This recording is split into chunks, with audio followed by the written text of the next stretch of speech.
All right, let's take a look at this law of conservation of energy scenario. A 75 kilogram high jumper runs towards the high jump bar at 6.5 meters per second.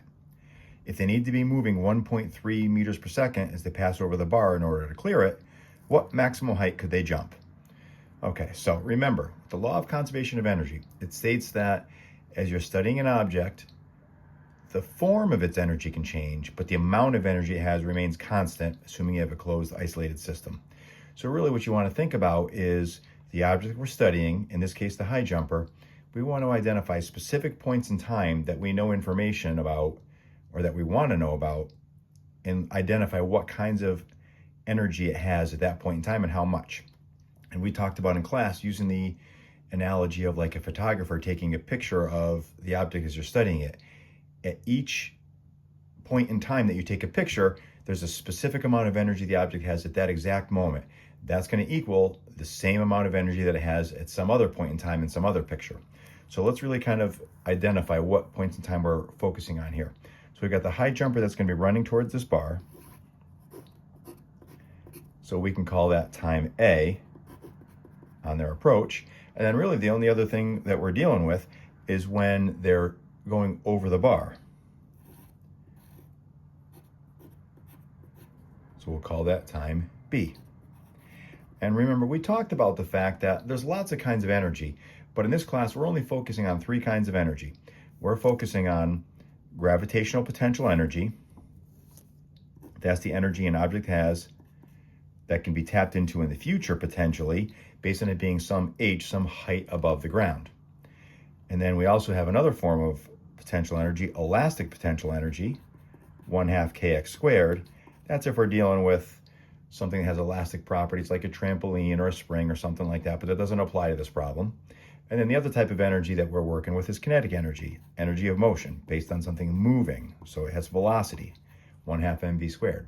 So at any point in time, like time A and time B, just figure out which combination of types of energy they have at each of those times, and then calculate how much it is, and that's going to equal how much energy it has at the other point in time. So we can generically say the energy the jumper has at time A is going to be equal to the energy the jumper has at time B. Law of conservation of energy right there. So during A, when the person's running, yes, gravity's acting on them, but because they're already at ground level, we don't consider them having any gravitational potential energy because there's no some greater distance gravity could pull them down in the future. There's nothing to do with springs or trampolines here. So the only energy they have is kinetic energy, energy of motion, 1/2 mv squared. So the kinetic energy that they are running with during time A, that's going to be the energy that they have available to them later on at time B as they're jumping up and over the bar. So during time B, now they are some height above the ground.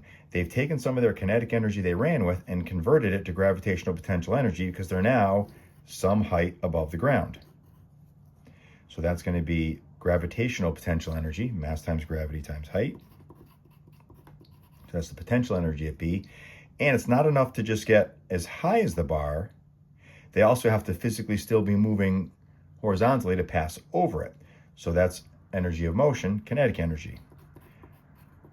So if you just step back and think about it without worrying about numbers and equations, where did their energy come from to get up high enough and then over the bar? Well, it came from the energy they ran with. The kinetic energy they start with is going to be converted to some gravitational potential energy as they jump up, and they're still going to have some kinetic energy as they go over the bar. Now, this kinetic energy as they go over the bar is not the same as this kinetic energy because they're going to lose some speed because some of that energy from running was converted to gravitational potential energy. So let's identify the equations for each. So the kinetic energy at A is 1/2 mass times velocity at A squared, 1/2 mv squared, equals mgh plus 1/2 mv squared and the velocity at time B as they go over the bar. And we said here that it's a 75 kilogram jumper, but if you look here, every single term is multiplied by the mass, so you actually don't even need to know this jumper's mass. It could also just cancel out from all of them, but we'll keep it in here. So the question is, what maximum height could they jump? So let's fill in what we know here. So this is going to be our unknown right here. And let's just fill in everything else that we know. So 1/2 times their mass of 75 kilograms times the velocity they run with of 6.5 meters per second. That's going to be squared. So at time A, when we figure out how much kinetic energy they have,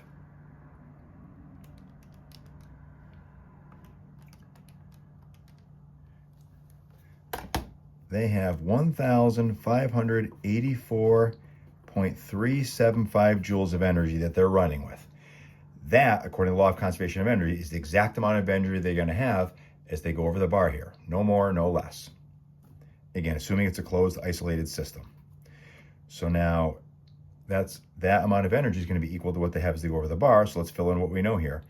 Well, the gravitational potential energy, based on how high they are, the mass is 75 kilograms, gravity is 9.8, and the height is unknown, plus 1/2 times the mass is 75 kilograms, times their velocity as they go over the bar of 1.3 meters per second squared. Now notice here, I've been ignoring direction. That's the beautiful thing about solving problems from the energy perspective. Energy is a scalar quantity, you can ignore direction. So it doesn't matter that they're running horizontally in the x direction and then take off at some angle pretty close to vertical, probably like 80 degrees. You don't have to worry about using sine and cosine to get x and y components of the velocity. You can just put everything together. So that's one of the advantages to analyzing motion from the energy perspective, rather than like with kinematic equations or forces where you have to be dealing with vectors and direction matters. So notice here with this equation we've created, the only unknown we have here is h. So let's see what these values give us. So we figure out 75 times 9.8. So that's going to be 735 times the height plus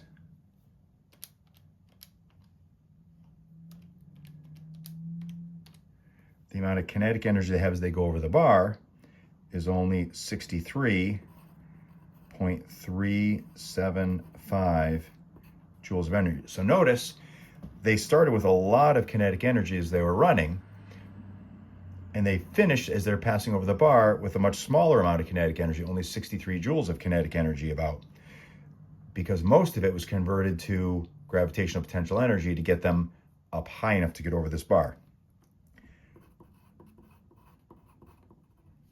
So at this point, we'll subtract 63.375 from both sides.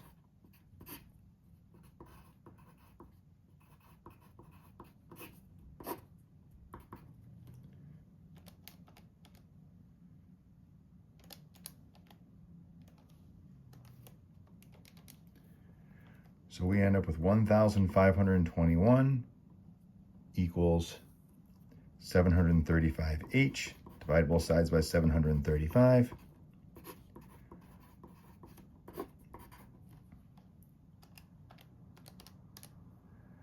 And we get a height of about 2.1 meters. So that's the maximum height that this jumper could clear, assuming everything else worked out correctly. And again, keep in mind, there's always an asterisk whenever we use the law of conservation of energy, where the exact amount of energy they have at one point in time will equal the exact amount of energy at another point in time. You know, assuming there's no outside factors, you know, things like as they're running and as they step and their shoe kind of deforms and goes into the track a little bit, the track is actually going to absorb some of their energy. So in real life, it wouldn't truly be this neat and clean. And so correspondingly, since they would lose some of their energy into the track, they wouldn't actually be able to get this high.